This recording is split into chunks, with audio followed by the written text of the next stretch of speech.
பாலின பெருக்கத்தை பொறுத்த வரைக்கும் ஃபுல் அண்ட் ஃபுல் அதோட ப்ராசஸ் எதில் நடக்கும் அப்படின்னா மலரில் தான் நடக்கும். இப்போ வந்து பூவை பொறுத்த வரைக்கும் மலர் அப்படிங்கும் போதே நிறைய பேத்துக்கு வந்து நிறைய ஃப்ளவர்ஸ் வந்து பார்த்துருக்கோம்.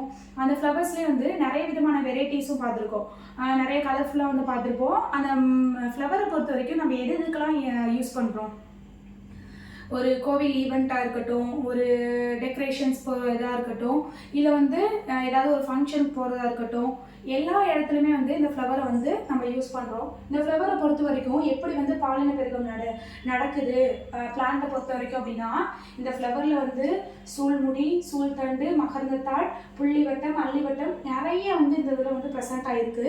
இந்த மலரை பொறுத்த வரைக்கும் இதில் வந்து நிறைய விதமான இன்செக்ட்ஸ், பூச்சிகளாக இருக்கட்டும், வண்டாக இருக்கட்டும், ஏதாவது வந்து இதில் வந்து உட்காரும் போது இதோட சூழ்முடி, இதோட சூழ்தண்டு ஏதாவது வந்து ஒரு இதுலேருந்து வந்து இன்னொரு இதில் வந்து காற்று மூலியமாக போகிறதா இருக்கட்டும், இன்னொரு ஒரு மலரில் போய் அதை அட்டாச் ஆகும் போது, இல்லை நம்மளாலே வந்து இன்னொரு மலரோட சேர்த்து வந்து உராய்ப்பு கொடுக்கும் போது என்ன பண்ணுது அப்படின்னா, இந்த ஒரு பிளான்ட்டோட இருக்கிற கேரக்டர் எல்லாமே அந்த ஃப்ளவர் அப்சர்வ் பண்ணி அந்த ஃப்ளவர்லேருந்து அந்த மலர்லேருந்து வரக்கூடிய விதைகள் என்ன பண்ணும் அப்படின்னா, இந்த ஒரு ஃப்ளவரோட கேரக்டர் கொண்டு அப்படியே வந்து முழுமையாக வந்து இந்த மலராக வந்து நம்ம என்னதை வந்து டச் கொடுத்து நம்மளுக்கு என்ன வந்து ஒரு கேரக்டரோட எந்த ஒரு ஃப்ளவரை வந்து இன்சர்ட் பண்ணுறோமோ அந்த இதுக்கான பிளான்ட் வந்து தாவரம் வந்து நம்மளுக்கு வளர்ச்சி அடையுது அப்படின்னு சொல்கிறாங்க.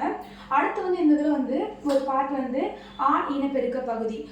மலரில் வந்து ஆண் இனப்பெருக்க பகுதி வந்து என்ன அப்படின்னா மகரந்த பை தான்.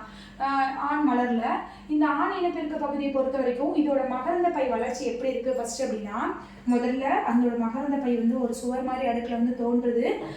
இந்த அடுக்கு முதல் அடுக்குலேருந்து அடுத்து வந்து வேறுபாடு அடையுது.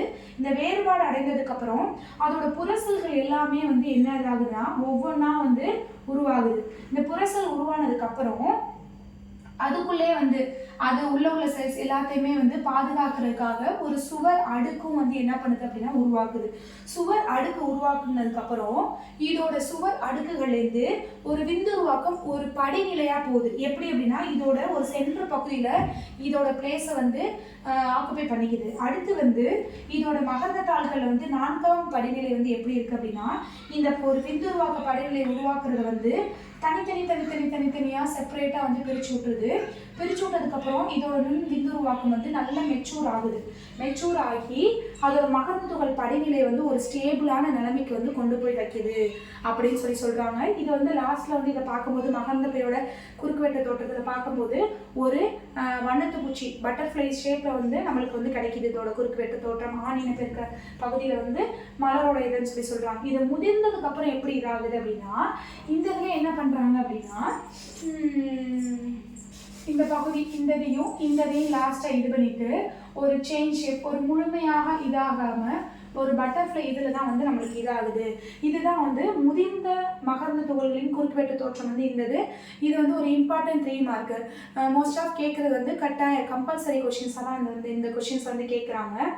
இந்த முதிர்ந்த மகரந்த துகள்களின் குறுக்குவெட்டு தோற்றத்தை பொறுத்த வரைக்கும் 4 ஸ்டேஜ் இருக்குது. என்ன அப்படின்னா, ஒன்று புறத்தோல், இன்னொன்று எண்டோதீலியம், இன்னொன்று இடையடுக்கு, இன்னொன்று டபீட்டம். புறத்தோலை பொறுத்த வரைக்கும் என்ன அப்படின்னா அதோட அவுட்டர் லேயர், இதோட வெளிப்புற அடுக்கு எல்லாமே என்ன அப்படின்னா புறத்தோல்னு சொல்றாங்க. எண்டோதீலியம் இதுல வந்து அடுத்தடுத்த செல்ஸ் வந்து கிரியேட் ஆகுது. உள்ள எண்டாகிறது எல்லாமே வந்து எண்டோதீலியம் அந்த இதுல சொல்றாங்க. இடையடுக்கை பொறுத்த வரைக்கும் இதோட நடுப்புறத்துல வந்து என்னென்ன லேயர்ஸ் வந்து ப்ரெசென்ட் ஆகிருக்கு அப்படிங்கிறத வந்து இடையடுக்கு அப்படின்னு சொல்றாங்க. டபீட்டத்தை பொறுத்த வரைக்கும் 2 இருக்கு. ஒன்று சுரப்பு டபீட்டம், இன்னொன்று ஊடுருவு டபீட்டம்.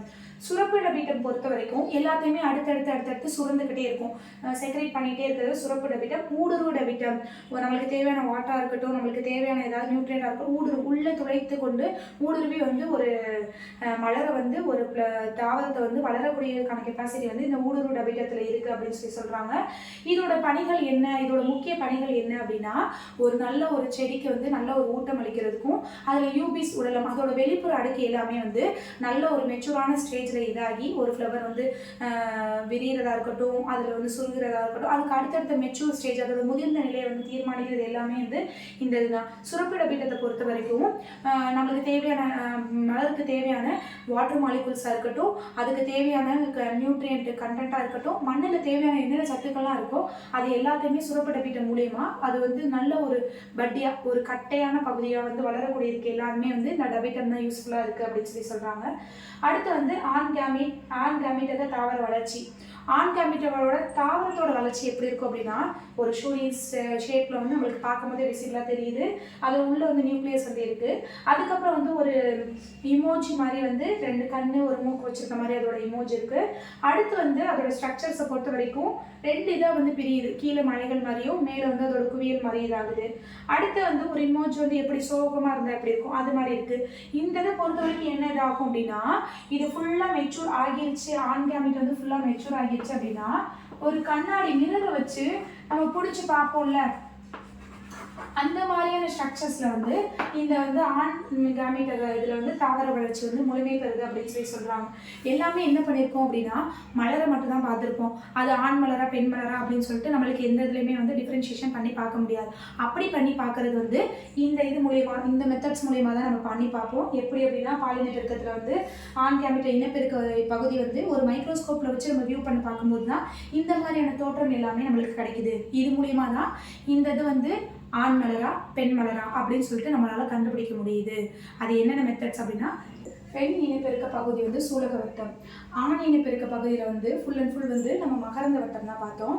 அடுத்து வந்து பெண் இனப்பெருக்க பகுதியை பொறுத்த வரைக்கும் ஃபுல் அண்ட் ஃபுல் வந்து சூலக வட்டம் தான். இந்த சூலக வட்டம் பொறுத்த வரைக்கும் சூழலோட அமைப்பு எப்படி இருக்குது அப்படின்னா அதை வந்து நம்ம மைக்ரோஸ்கோப்பில் வியூ பண்ணி பார்க்கும்போது ஃபுல் அண்ட் ஃபுல் வந்து அது வந்து ஒரு முட்டை அமைப்பில் வந்து இருக்குது. அது வந்து சலாசா ப்ரெசண்ட்டாக இருக்குது. சூழல் இருக்குது, சூழ் திசை இருக்குது, சூழ் துளை இருக்குது, சூழ் தழும்பு இருக்குது, சூழ் காம்பு எல்லாமே வந்து என்ன அப்படின்னா அந்த சூலக வட்டத்தை மையமாக வச்சு தான் வந்து அடுத்தடுத்த வந்து ஒரு ஆண் இனப்பெருக்க உறுப்பாக இருக்கட்டும், மலரில் பெண் இனப்பெருக்க உறுப்பாக இருக்கட்டும் எல்லாமே அடுத்தடுத்து இந்த மகன துகளையுமே வந்து சூலக முடியை வச்சு மட்டும்தான் வந்து ரியாக்ட் ஆகுது அப்படின்னு சொல்லி இது பண்ணுறாங்க. அடுத்து வந்து சூழின் வகைகள். சூழின் வகைகளை பொறுத்த வரைக்கும் 6 வகை இருக்குது. 1 நேர் சூழ், தலைகீழ் சூழ், கிடைமட்ட சூழ், காம்ஃபைலோட்ரோபஸ், ஆம்பிட்ரோபஸ், சிசினோட்ரோபஸ் அப்படின்னு சொல்லிட்டு 6 வகை இருக்குது. இப்போ நேர் சூழ் பொறுத்த வரைக்கும் அதோட அமைப்பு வந்து நேராக தான் இருக்கும். அதோட சூழ் வந்து நேராக இருக்கும். தலைகீழ் சூழலை பொறுத்த வரைக்கும் அதோட அமைப்பு வந்து ரிவர்சபிள் ரியாக்ஷன்ஸ் தான் தலைகீழாக தான் இருக்கும். கிடைமட்ட சூழ் வந்து நேராகவும் இல்லை தலைகீழாகவும் இல்லாமல் கிடைமட்டமாக செங்குத்தாக இருக்கிறது தான் வந்து கிடைமட்ட சூழ்னு சொல்லி சொல்கிறாங்க.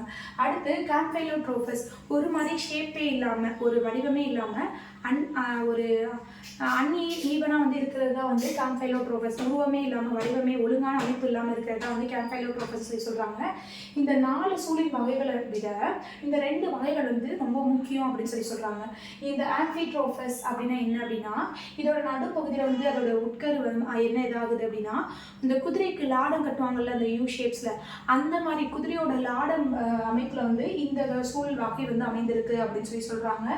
இது வந்து சிசினோட்ரோபஸை பொறுத்த வரைக்கும் என்ன இது பண்ணுறாங்க அப்படின்னா இது வந்து ஒரு ஹார்ட் ஹியூமன் ஹார்ட்டாக இருக்கட்டும் எல்லாத்துக்குமே ஹார்ட் வந்து இந்த ஷேப்ஸில் தான் ஒரு ஹார்ட் ஷேப்ஸில் வந்து இந்த சிசினோட்ரோபஸ் வந்து சூலக வட்டத்தில் வந்து அமைந்திருக்கு அப்படின்னு சொல்லி சொல்கிறாங்க.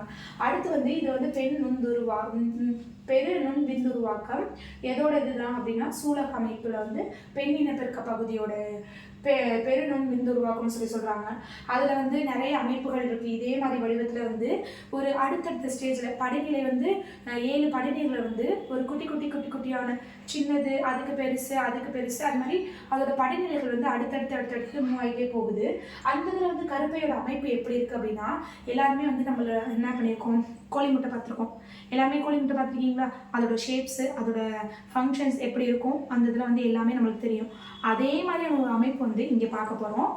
என்ன அப்படின்னா கருப்பையோட அமைப்பு எப்படி இருக்கும் அப்படின்னா ஒரு கோழி முட்டை ஷேப்பில் வந்து ஓவல் ஷேப்ஸில் இருக்கா அதில் வந்து மேலே வந்து ஒரு மாதிரியான கடல் பாசி மாதிரி இருக்கிறது வந்து நூலிலை சாதனம் சொல்லி சொல்கிறாங்க. இது ஃபுல்லாக வந்து என்ன அப்படின்னா முட்டை பகுதி தான். முட்டையோட அமைப்பு இங்கே எல்லாமே இருக்கும். இது வந்து முட்டை, இது வந்து துருவ உட்கரு. அடுத்தடுத்து உட்கரு அப்படின்னா அடுத்த ஸ்டேஜுக்கு அடுத்த முட்டை உருவாக்குறது அந்த இதுதான் துருவ உட்கருங்கிறாங்க. இது வந்து எதிரடி செல்லுன்னு சொல்லி சொல்கிறாங்க.